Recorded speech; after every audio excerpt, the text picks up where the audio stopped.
Right guys, today is an episode of the best of the rest, so we'll start things off with a couple of Champions League games. FC Porto beat Atletico Madrid by 2-1 to go top of the group and also knock Atletico Madrid out of European football full stop, because the other game ended up a draw, meaning Leverkusen finished above Atletico.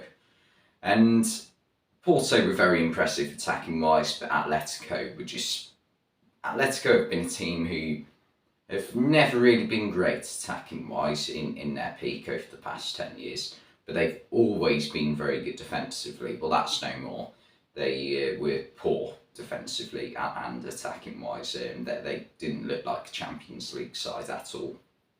And I think that's partially because their system that they use, that Diego Simeone implements, it just seems very outdated. Like they say it's like a 3-4-3. It's not really. It's still like a 4-4-2. Like Molina is right wing back. He's more of a right back, and Sal Niguez, who's playing on the left wing back role supposedly, he's still not really playing on the left. He like as a wing back, he's more of a left midfielder with Reynaldo playing left back behind him. And then Correa tucks in to play right midfield. It's still, I see it as a 4-4-2. And to me, it still just looks really average, to be honest. So yeah, I just think it's so outdated, it's so negative. And Porto, when they were getting the ball, they were finding it far too easy to break down the Atletico defence. The first goal was a really good worked team goal.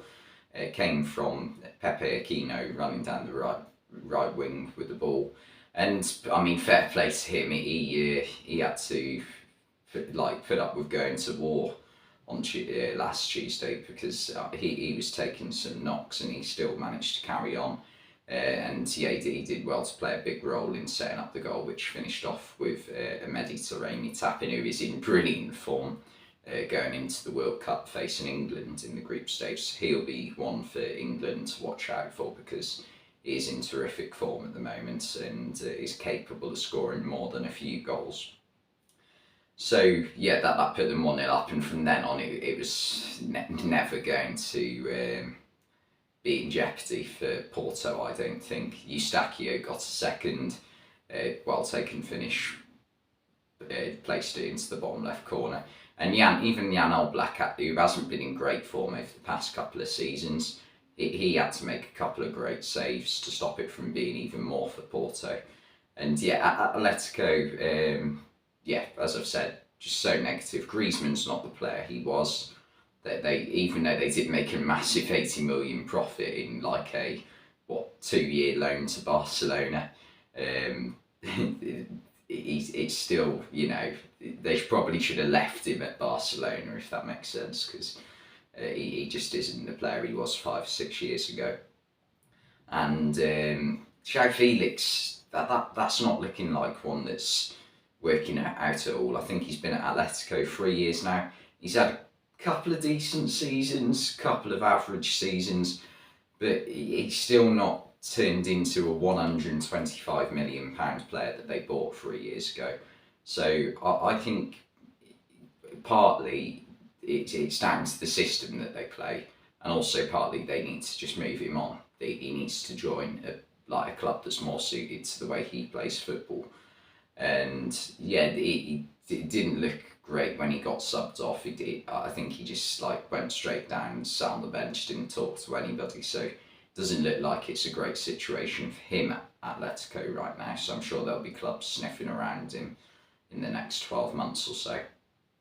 But yeah, Porto through to the next round, and I left this video today until now because I wanted to see the Champions League draw, so this is why this video is a day late.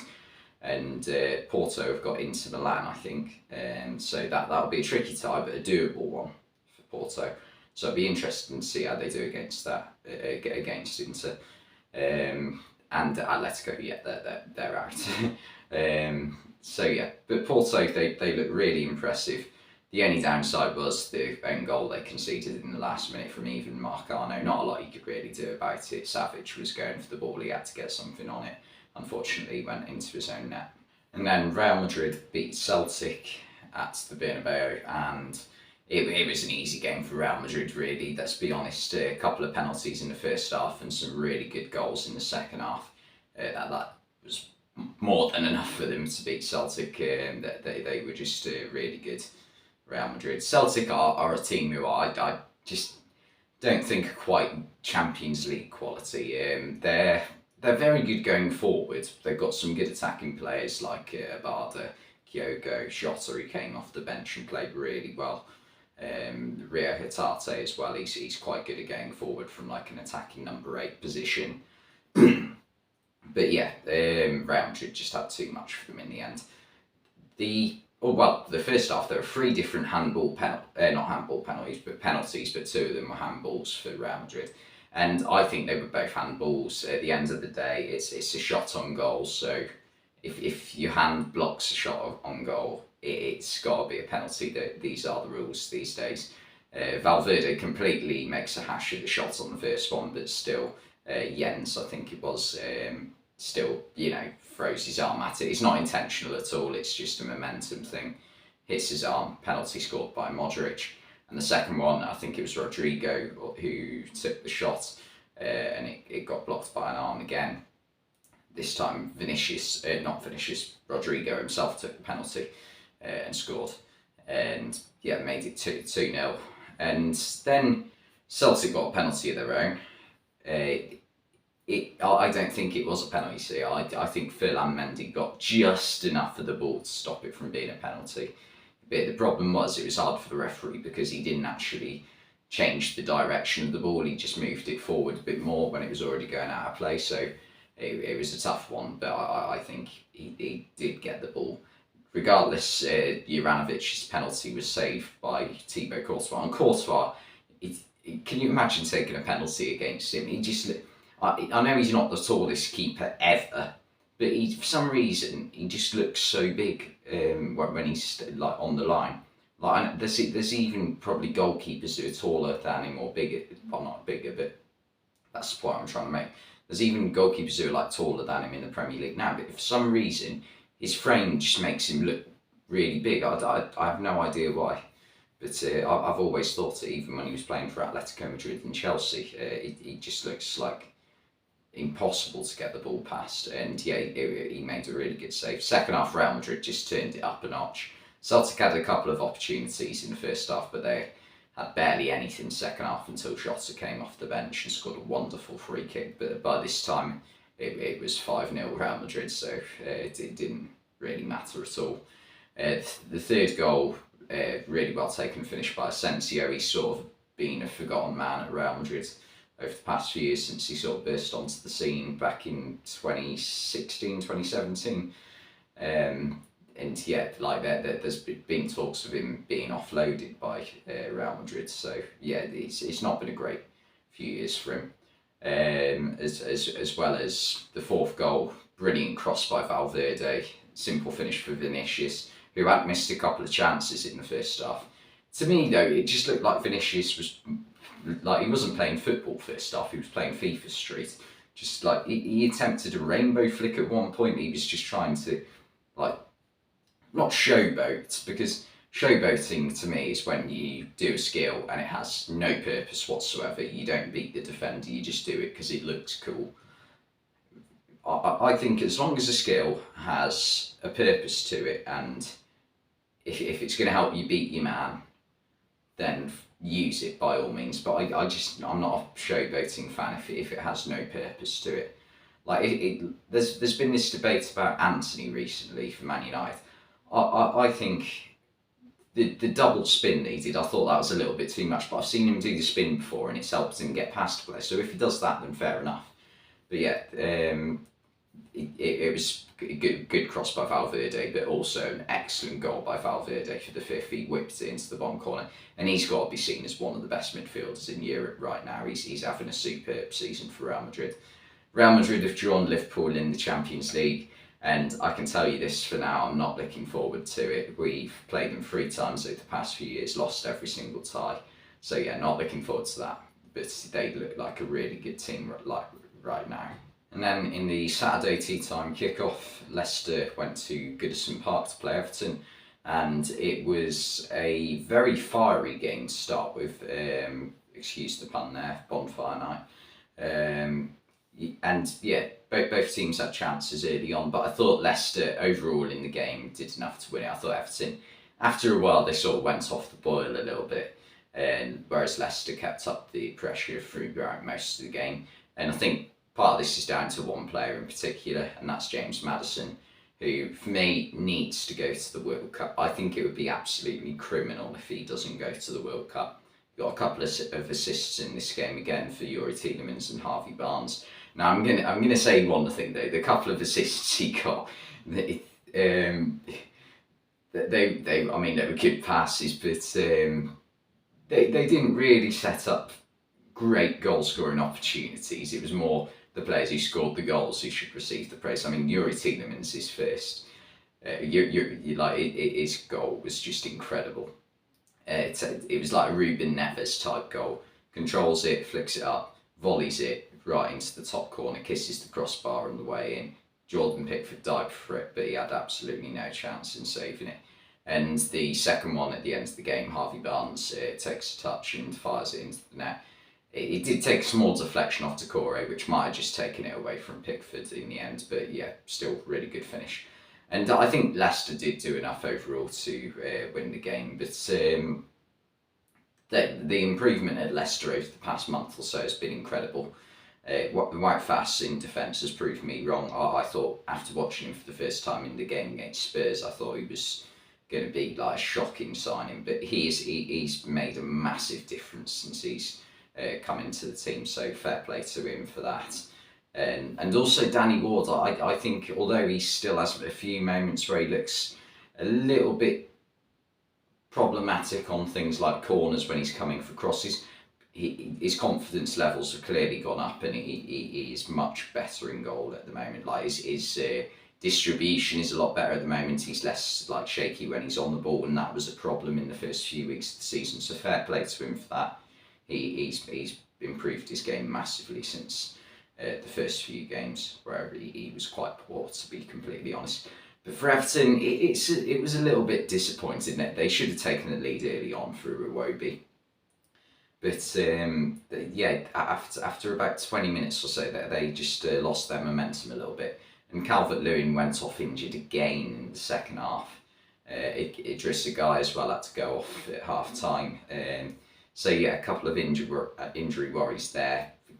Just Calvert-Lewin though is just too unreliable with his fitness, I think. So I've seen a lot of people saying, "Oh, should Southgate take him to the World Cup?" For me, it's a definite no, purely because he's played so little football over the past 18 months, and he is unreliable with his fitness. So for me, definite no. He's a good player when he's on the pitch, but no. Defensively, that they weren't horrendous. It was two hard goals to defend. Cody and Tarkowski, that they were putting their body in the way of everything they could have, and I think one of them still has a shout to go to the World Cup. I think it's unlikely both do, but England haven't got a vast array of brilliant centre backs at the moment, so they could be in with a shout. But yeah, Leicester, their form, like their defensive record, especially over the past month or so, they've kept quite a few clean sheets. So I think we might see them now just like rise up the Premier League table. I think they are 14th or 15th now in the table, so they've already gone up the table quite a bit considering they were bottom a month ago. I think that it's not. I wouldn't think it would be out of the realms of possibility for them to like push for that Europa Conference League place. I mean, so it'd still be a little bit disappointing if you'd told them that going into the season. But given the start they had, that wouldn't be too bad, I don't think.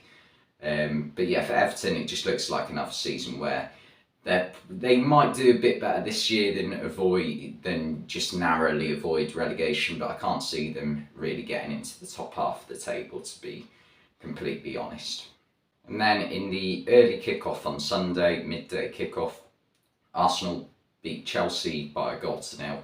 And I didn't expect Arsenal to win this game. I thought that they've won the past two at Stamford Bridge, and I thought it's unlikely they'll win three in a row, and they did. Fair play to them. Chelsea were poor, but Arsenal definitely did enough to deserve victory. The goal came from a poor piece of defending from Chelsea, and to be fair, I didn't think they were that poor defensively during the game. But Gabriel got a tap in right on the line. It should never have gone through all them bodies, and yeah, that won the game for Arsenal. They did have a lot of chances throughout the game. Gabriel Jesus probably should have scored one of his chances. He was quite unlucky not to. But Arsenal overall were by far the better side. And one player in particular who I thought was really good was Thomas Partey in midfield. It just broke up all of Chelsea's potential attacks and started Arsenal's own attacks himself. So he played really well. As did the defence. Saliba was man of the match, and he just stopped Chelsea from doing anything. And I thought Chelsea's attack was very disjointed. Their defence I didn't think was too bad, except from the goal. But their attack, Mount, Havertz, Sterling and Aubameyang, just it didn't seem to click at all, really. It's like throwing all these players together and they just didn't click at all. The chances just didn't flow, and Aubameyang really didn't help himself with the pre-game antics of the "it's nothing personal" thing. So yeah, there wasn't a great look for him when he got subbed off after the hour mark, 1-0 down. Chelsea just overall quite poor. I thought they should have started Kovacic when they've got him on the bench, because he is a brilliant player in these big games. I know his fitness isn't always reliable, but if you've got him available and you're playing a team like Arsenal, you need to use him, because he rarely loses the ball, very good on it, and yeah, should have started him. That's the basics of it, really. But for the goal, yeah, it was poor defending from Chelsea. Cucurella, I'm not sure what he was thinking really with it. Just holding onto his man. I think it was Granit Xhaka. Xhaka nearly got sent off. Well, I say nearly got sent off. He didn't actually do anything to get sent off, but there was like a kerfuffle between him and Trevor Chalobah right at the end of the game, and I thought, here we go. He might do something stupid, but fair to play to him. He didn't. He's clearly learned somewhat from his mistakes this season. It's took him a while, but he's got there eventually, and he is playing some brilliant football as well on top of that. So fair play to him for that. And yeah, Arsenal by far the better side. Chelsea, they've got work to do under Graham Potter, because although they went on that unbeaten run, they never really looked 100% convincing, I didn't think. And that is 2 defeats in a row, which I think I heard a statistic in the nearly 2 years Thomas Tuchel was at the club, so from January last year to September this year, he didn't lose 2 Premier League games back to back in his entire time there. So that's something that's not a great start not a great look for Graham Potter right now after a good start. So that needs to be changed imminently. And yeah, Chelsea to me just look like a team where they still don't know what their best system is, because it took although Potter did a really good job overall at Brighton, it did take him time to sort of get all the players to adapt to not necessarily playing positions but playing roles in the team. And I think it's going to take time at Chelsea. So the difference is you can get a bit of time at Brighton, but at Chelsea, you're not going to have much time before the fans get frustrated, the owner gets frustrated, and they need results fast. So it'll be interesting to see what does happen from here with Potter at Chelsea, because something needs to change. Because with top 6 sides, when you're a team that are expected to dominate most games or win most games, it's not really a place to be chopping and changing systems every single game. So he needs to work out a team and stick to it, in my opinion. But yeah, a brilliant result for Arsenal. They went back to the top of the table, and can they win the league? Who knows at this point. And then the final game I wanted to cover today was Aston Villa beating Man United 3-1 in Unai Emery's first game in charge. And I mean, what a start it is for Emery. Villa, they were superb. All three goals they scored, played like really good goals. Jacob Ramsey's in particular, I thought was a brilliant team move, brilliant play by Watkins, and a late run, like a Frank Lampard-like run into the box from Ramsey, and opened his body up, smashed it into the top right corner. Brilliant free kick from Luke Stinnier for the second, and the first, again, good work from Watkins, and good assist from Ramsey to Leon Bailey. But I thought United, they were let down today by quite a few players in their team. I thought the midfield duo of Eriksen and Casemiro were quite poor. And I thought there was some decision making from Ten Hag, which I thought he got wrong in terms of the attack. Garnacho, Ronaldo and Rashford, I don't think can play together. I think Garnacho played quite well. Van der Beek in the number 10 role was poor. He was shocking. And I think it'll be a while before he gets another chance in a Premier League game again. But Ronaldo didn't do enough at striker, and Rashford was out of position. I'm fine with them playing Garnacho and Rashford like on the left and down the centre. But you can't play all three of them because Ronaldo's not going to play on the right. And Ronaldo, this is going to sound mental to say, but in 2022, Marcus Rashford is a better footballer than Cristiano Ronaldo. That shouldn't sound ridiculous, but people will say, oh, you're disrespecting the greatest footballer of all time. I don't think he's the greatest footballer of all time. I think he's one of, but I wouldn't have him as the single one. But yeah, Rashford's been one of United's best players so far this season, alongside Eriksen, who had a poor game, and Martinez, who I actually thought had a really good game. I thought he was let down by the midfield in front of him, and also the other defenders weren't amazing, and I thought he just got a bit isolated at times. So I thought he played quite well, probably United's best player on the day. For the first goal, he was especially, there was far too much space for Leon Bailey, and he was never going to be able to get there to close him down. And yeah, just poor from United overall in this performance, I think. Just one to forget, and one for Ten Hag to learn from, actually, in terms of his team selection. As I've said, with the front three that they played, Rashford, Ronaldo, Garnacho, didn't work at all. Rashford cannot play on the right and be as effective as he is down the middle or on the left. So that's something for him to learn from, I think. But for Villa, brilliant performance, and I think the changes that they've made, the changes that Emery's made instantly have worked. The front four that he played seemed to work really well. Watkins was working really hard off the ball. Ramsey was involved in all 4 goals, actually, even scored an own goal with a deflection off a, wayward Luke Shaw shot, we'll say. Went top corner. But yeah, he got his goal, got an assist, and also earned the free kick for Luke Digne, who scored a brilliant free kick. Gave David De Gea a little chance of saving it. But yeah, Martinez in goal, he even played his bit. The defence for Villa, solid for the majority of the game. There was a scrap between Tyrone Mings and Cristiano Ronaldo, which was a little bit funny. But despite, I say, how well Lisandro Martinez played, I thought in the second half he was quite lucky to stay on the pitch with the elbow on Leon Bailey. With VAR these days, I'm surprised it didn't get picked up. So yeah, he got slightly fortunate there, I thought. But yeah, Villa, this is a massive performance from them. And the players they used were all players who were at the club last season. The only, except from the one exception, I think, was Leander Dendoncker in midfield.